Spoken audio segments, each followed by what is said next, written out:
Our next speaker is Nelulu Uaandji, CEO, Nambian Investment Promotion and Development Board, Republic of Namibia. A chartered accountant by profession, Nangual until December 2020 served as a partner at PwC Namibia with over 20 years experience in auditing and has served as a lead partner on audits of organisations across various sectors and industries. She has also been involved in non-audit work such as business advisory services, fraud investigations, and presentations on the roles and responsibilities of directors and a host of other related topics. Nangual was named Namibia's Businesswoman of the Year in 2011. Besides playing a role on the accounting and auditing professional bodies such as the Institute of Chartered Accountants and the Public Accountants and Auditors Board, she also served as a member of the Tax Court Appeal and was appointed as a member of the first Public Office of Barriers Remuneration and Benefits Committee by the President of the Republic of Namibia from 2006 to 2009. So I welcome Nangual to the podium.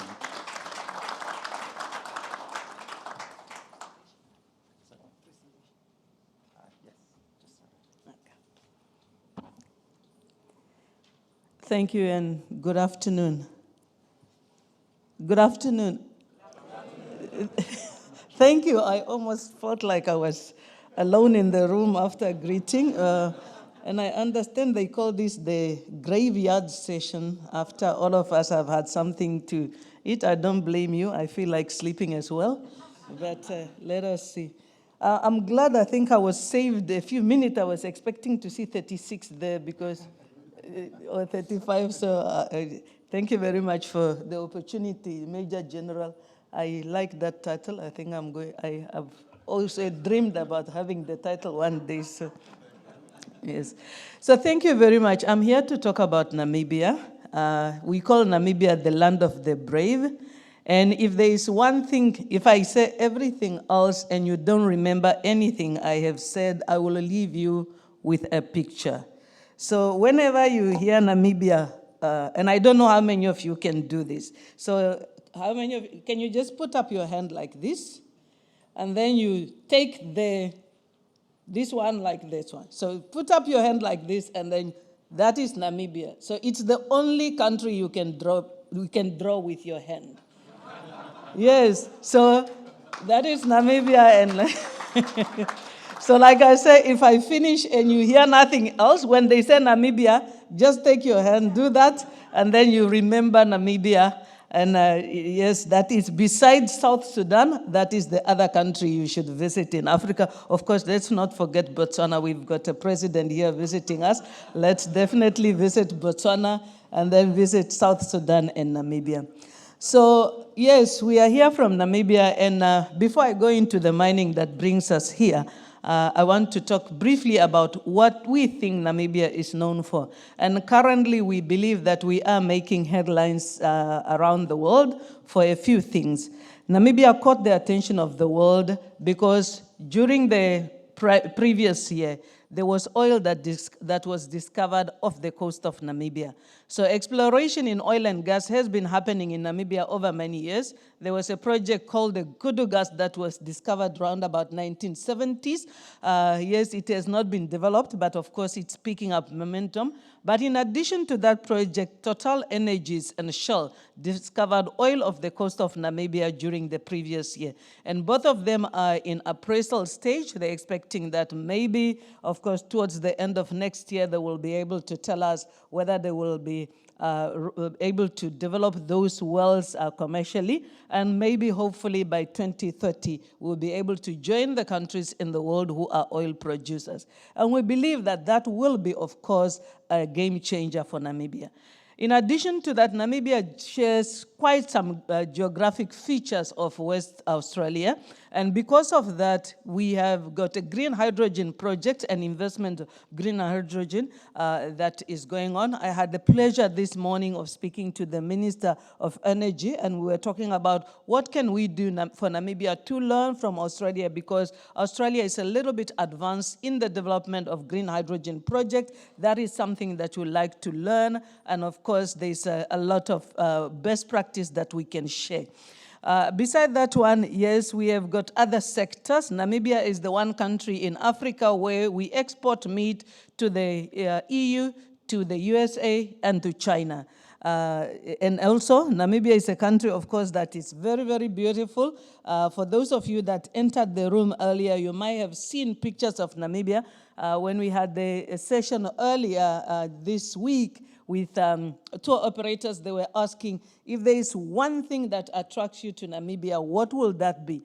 And it took me a bit of time because, yes, I think normally we say Sosses Vlei is a place in Namibia that makes Namibia different. You can see the stars. There is very high dunes there. But I think, of course, the diversity of Namibia. I say if you come to Namibia, you will be able to experience Africa the way Africa is, but you will be able to experience more than Africa because there is quite a number of sceneries and there is a number of attractions that are in Namibia. But of course, we are not here to talk about all that diversity. We are here at a mining conference, and let us come to mining. So when we come to mining, Namibia is the third largest producer of uranium in the world. And yes, therefore, I will start with that one, but I'm talking about that one because I just touched on energy. And because of that, of course, because of the potential for oil and gas, because of significant renewable resources, we see Namibia becoming really one of the sustainable energy capital in Africa. But then talking about mining, the mining sector in Namibia is quite matured. It has been developed over many years. There are mines that used to be there called TCL, called Rossing, which was owned by Rio Tinto, and then another mine that is called CDM at the time, now called Namdeb. They have been in Namibia, and we believe that they have shaped the Namibian society, and they have contributed to the socio-economic development of Namibia over the years. But even up to date, mining contributes significantly to the economy of Namibia. It's the sector that contributes the most to our GDP, about 16 or 12% to GDP, so it is the largest contributor. It contributes significantly to employment, direct, indirect, and induced employment. It contributes 50% of our foreign reserve earnings, and then, of course, it contributes tax, royalties, and significant contribution to local developments. When it comes to diamonds, we are one probably, if not the producer of top quality diamonds. So yes, when it comes to volume, we do not compete in volumes, but when it comes to quality, we compete in quality. And it's because most of our diamonds are mined in the Atlantic Ocean. So a company that I say is called Namdeb, it's a 50% holding between the government and De Beers, and they mine with vessels deep sea in the Atlantic Ocean, and it is top gem quality diamond. So that is just the tip of the mining sector. So being established, those are the companies from Australia that are already present in Namibia. It is indicated that there is already more than 20 Australian companies that are operating in Namibia in various projects at various stages. Those are the ones that are registered with our Chamber of Mines as members of the chamber. Some of them have got projects that were already at production stage. Most of them are still in mining exploration, and we are here to see if there is quite a number of you that can join those brands and continue to partner with the Namibian government to develop Namibia. A lot has been said about the Fraser's Institute, And there is places where we compete. There is ones where we do not fare very well. But the one thing that we at least come top in Africa is in terms of geological data. Namibia is ranked number 1 in terms of having data.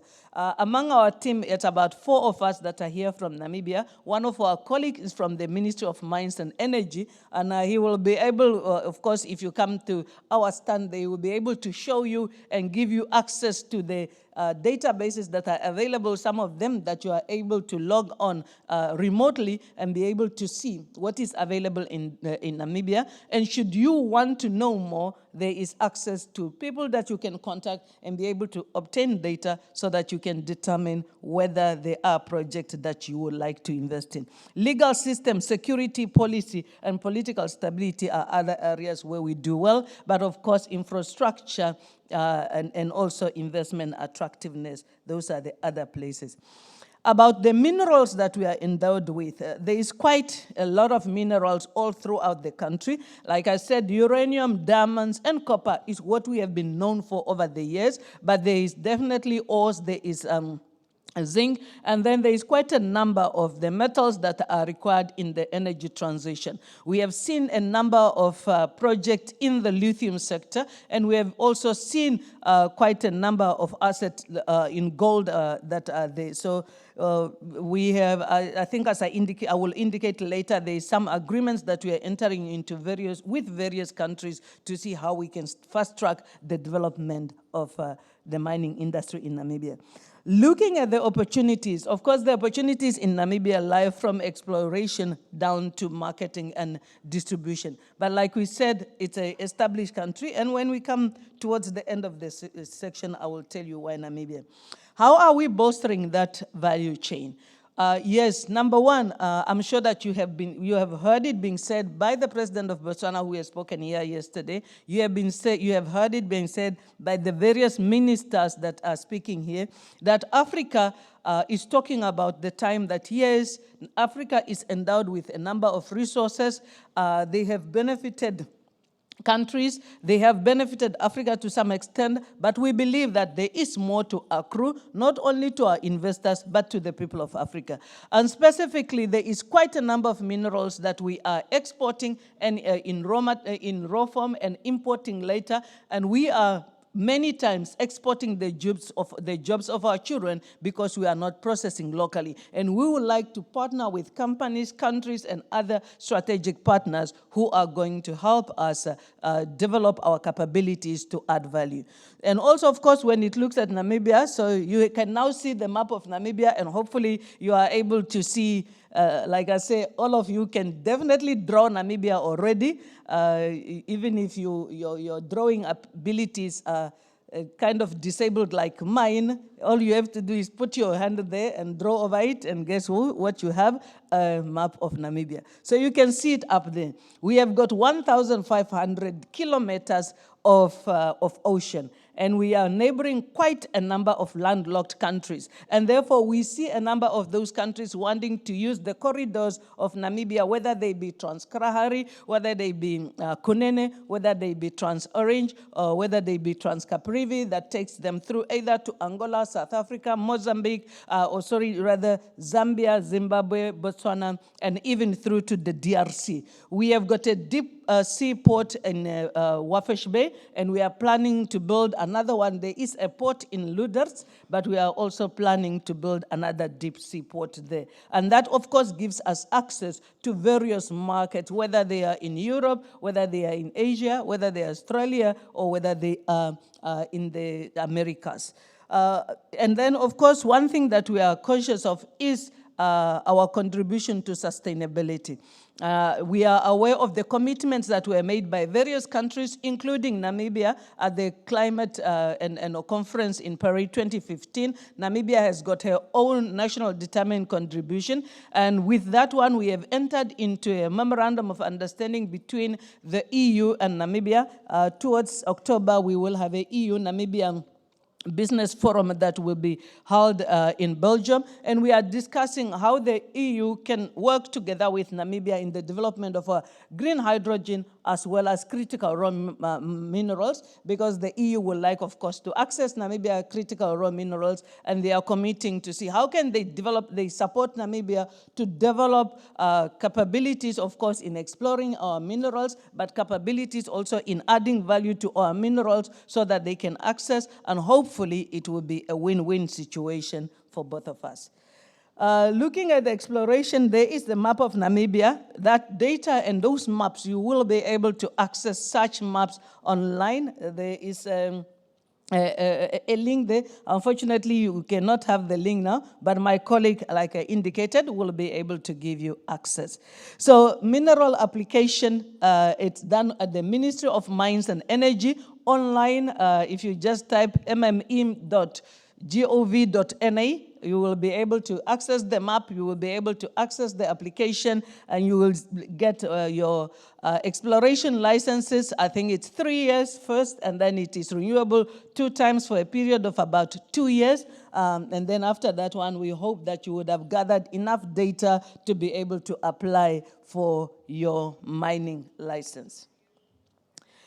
Investment ready. There are already exploration activities. There are projects that are owned by some of the people here in the room, but there is also exploration licenses that are held by Namibians. Some of them have gone as far as getting environmental clearance certificates on those various minerals, and we have got a few projects that are available, having a number of resources. Again, if you speak to the team at our booth, they will be able to give you details of that, and then if also you call us, we'll be able to link you to some of those people that have got those licenses, that have done a number of work already.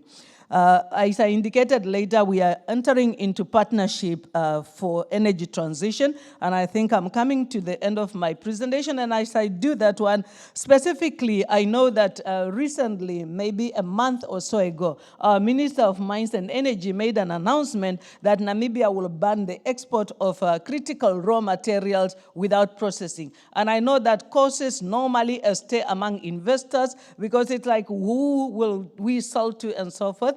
And I say, yes, many times, of course, politicians, we make that statement, and we calling for a conversation. We know that the politicians know that there is sometimes a number of hurdles to be passed. There is a number of people that are in possession of their licenses. The minister was very clear that if you are already in possession of licenses and no condition was issued, please do not panic. There is no condition that will be changed on anybody who's got your license already. This is something that is going to be considered for new licenses, and even then, it will be done in a manner that we, as the Namibia Investment Promotion and Development Board, will work with the investors, will work with the Chamber of Mines, and will work with potential investors in the value chain to bring them to Namibia. And of course, that is why we are having conversation with organizations such as the EU to see how can we work together to develop the capabilities that are needed for Namibia to add value, so that we are not putting in conditions that the country does not make room for investors to work on.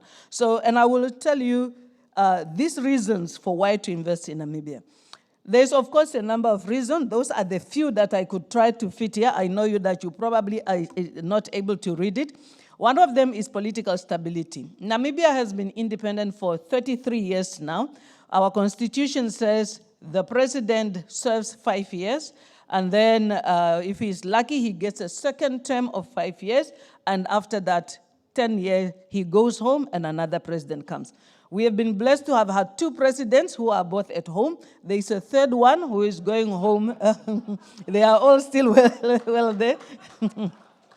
We have got another president who is going home in 2025, come 21 March, and we will look forward to having another president then. So far, we have respected that one. We have held free and fair elections, that has been said all the time. And yes, we have got one dominant political party. Unfortunately, they were under threat to the extent that in the last elections, they are no longer holding the capital city, which is Windhoek. The capital city, which is Windhoek, is now in the hand of opposition. And again, that happens in a stable economy. So transition of power in Namibia is not something that we have seen coming with challenges. It's something that we have used to. So political stability is something that's important. The second one is the rule of law. One thing that is guaranteed in our constitution is protection of ownership rights. It's guaranteed in a manner that not even a referendum can change the protection of ownership law clause in the Constitution. There is maybe 1, 2, or 3 of such articles in our Constitution that cannot be changed, not even by a referendum. And therefore, what we have seen, of course, is independence between the executive, the judiciary, and the legislative. And this year, unfortunately, we have seen our Minister of Mines losing 2 cases to mining companies. One of them were when the mining company wanted to apply for a renewal of the license, and the minister said no because he felt that they did not invest sufficiently in exploration. The company took him to court, and unfortunately our minister lost. The second one was a company that said that they were only exporting lithium for testing, but the minister felt that the quantities that were involved were a bit too significant for testing, and therefore he believed that it was not fair play, and he decided that their license will be withheld, and the company took him to court, and the company won. I'm sharing those examples not because our minister made mistakes, but because you can see in Namibia, there is a rule of law. Yes, the minister may feel that something that is done is not justified. And yes, Namibians, in many cases, we agree with him, but then a case gets taken to court, and both the government and the investor will have to prove their case. And we have seen cases where the government has won, but this year in the mining industry, unfortunately, it was not the winning period for our minister. But again, especially the one company that lost the first case, when they came out, they did not come against the minister. Actually, they were even having a good relationship with the minister. They were praising the Namibian rule of law, the judiciary system, and the fact that you can do business in Namibia and you are protected. And that case will not take you 20 years. You can actually apply for an urgent application. And like the case of the mining company that was exporting lithium, it was completed quite soon. So those are some of the cases. Road, we have got the best roads in Africa, so from an infrastructure point of view. Quality of life, I'm sure for those of you that have been to Namibia, you will see that, yes, if you are in Namibia, you feel at home like you're in Australia. It's a little bit chilly here. Of course, it does get cold in Namibia as well during some seasons. As I come to a closure, yes, many other reasons. Those are the institutions that you can contact. Some responsible for policy, others responsible for relationship, chambers of minds to support for advocacy. But if you do not remember any of them, you can remember the map, and you can remember the Namibia Investment Promotion and Development Board, and you can take down those contacts, and one of those fellow Namibians that are listed there will be able to connect you to somebody who will be able to support you. So we are the point of contact, and we are really trying to bring a one-stop center to our investors so that you do not have to find your way through the maze of Namibia. We will be there to support you. This one is saying I must stop now. Thank you very much. I am going to end there.